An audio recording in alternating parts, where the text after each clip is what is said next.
It showed Nick Salmon standing face to face with Nathan Phillips. Phillips was participating in the Indigenous Peoples March in D.C. The Washington Post lawsuit is one of the 8 filed by Salmon. It is not clear how much the newspaper settled for. Salmon also settled with CNN. And officials still need your help in identifying human remains in Johnson County. Deputies say a skull was found earlier this month in the White House community. It is waiting transfer to an anthropologist in Knoxville. Johnson County deputies say that if you know any information about this, to give them a call. And the search is on for a suspected robber in Clay County. Take a look at your screen. The sheriff's office says they're looking for this man, Robert Gray.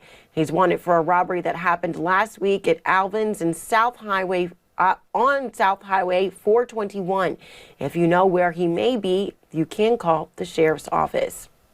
And a former deputy jailer in Rockcastle County has been convicted in a federal civil rights case. 25-year-old Derek Stephen Clark was convicted on 2 counts of injuring, oppressing, threatening, and intimidating a victim, and 1 count of making a false entry in a record. It all stemmed from an incident where Clark strapped an inmate in the chair and had others attack him. Clark could face up to 40 years in prison. And a $2.4 million National Dislocated Worker Grant was given to the Eastern Kentucky Concentrated Employment Program, or as we all know, EKY, in an effort to help Eastern Kentuckians laid off or furloughed due to COVID-19 find job placement or provide training for new jobs. I spoke with the project manager of the new Rework EKY program and have more. Kentucky has seen record unemployment numbers since March of this year due to the coronavirus pandemic. When it's something that happens that is beyond your control, I think it probably feels a little worse. But to ease that burden, EKY, or the Eastern Kentucky Concentrated Employment Program, is here to help.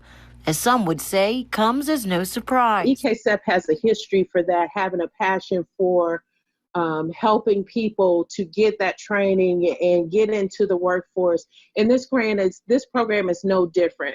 The new grant is for the Rework EKY program, helping not only disclosed workers, but also their spouses. What we want to do is help to support the household, providing longevity work through partnerships with Teleworks and SOAR. Training opportunities, job placement services that help to get them re-engaged with the workforce. And now the University of Cumberland's offering a cyber training program. People who are interested can actually take 2 critical courses to being certified to actually work in the field. While other opportunities come in the form of humanitarian work. If people, want to get training, but also want to work at the same time, we have opportunities for temporary job placements as well while they're getting their training. Such as with the health department. Educating people about how to properly wear masks, taking temperature checks, monitoring, making sure now that everybody's wearing masks when they go into different establishments. No matter your interest, there is something just for you. And in order to register for that program, you can go to the EKY website, or you can call Dr. Karen Wright directly at 606-436-5753. Now let's check in with our meteorologist this morning. Good morning, Brooke. It's been a while since I've seen you on the weekend, and I feel like instead of you being next to me, you should be below me.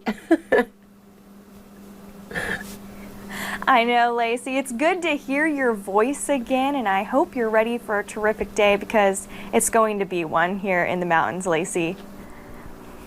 So let me go ahead and take you to one of our cameras here. If we can go ahead and pull that up, you can see these already great conditions here. You can see just a little bit of fog, but overall not looking too bad. You can see just a little bit beyond those rooftops there, and this will be lifting here in just a little bit, and temperatures already looking very nice this morning. A little bit cooler as well. You can see temperatures in Harlan at 66 degrees, Wise only at 63 degrees, so actually a little bit cooler this morning. morning. We're used to waking up in those lower 70s, but actually we're waking up for most of us in those upper to mid 60s. And if you look, we're actually kind of the cool spot here on the map. If you look over to our west, you can see into Louisville, they're at 73 degrees. And if you look over to our east, Roanoke, they're at 73 as well. So we're a little bit cooler than both of them. So a little bit on the nicer side this morning, but we will be warming up significantly by the time we get to this afternoon. Temperatures are going to be jumping into those upper 80s for daytime highs. May see a stray shower or thunderstorm as well, but overall I think we're going to be mainly seeing those dry conditions and plenty of sunshine throughout the day. Lacey? Thank you, Brooke, and that's definitely weather, like you said, that we can definitely look forward to this weekend. And almost 200 employees of a coal company will be laid off. A warn notice was issued yesterday by CAM Mining. The company says that 194 employees in Pike County will be laid off. The warn notice comes shortly after another mining company, Rhino Resources, filed for Chapter 11 bankruptcy. And 64-year-old Randy Brown spent most of his life as a coal miner, which led to a disease that threatened the life that he has left. WIMT's Buddy Forbes shows us why he and his family are now breathing a sigh of relief. Randy and Debbie Brown have been making memories for 46 years. Yeah, we met and we just hit it right on. Yeah. For 38 of those years, Randy worked in the coal mines, which took a toll on his health. But when I got to where I couldn't, it was scary. 5 years ago, he was diagnosed with the most severe form of black lung, which was quickly changing his everyday life. It was scary, yeah. I mean, I'd gotten to the point where either fix me or kill me, you know, because I couldn't do nothing. You know, I was done. Debilitating his body and threatening his future. He probably wouldn't have been here at Thanksgiving. No, wouldn't have made it to Thanksgiving. I don't know if he made it that long. Until he got the call that he was getting new lungs. And during the pandemic, without the ability to have his family by his side, he underwent a double lung transplant at Vanderbilt University Medical Center. It's a miracle. That's worked out. Yeah, God's been good through it all for sure. And he says making it through surgery was the only option. That wasn't even an option for me. I was making it. You know, when I got in there, I was coming out of there. And he did come home to a community parade. Welcome home! Good to see ya! Knowing that he has been given a second chance at life. They've had to give up a loved one to somebody lost a mommy or daddy or brother or sister in order for me to be able to live. And more days. Just thankful. You'll never be able to thank him enough, yeah. To continue making memories.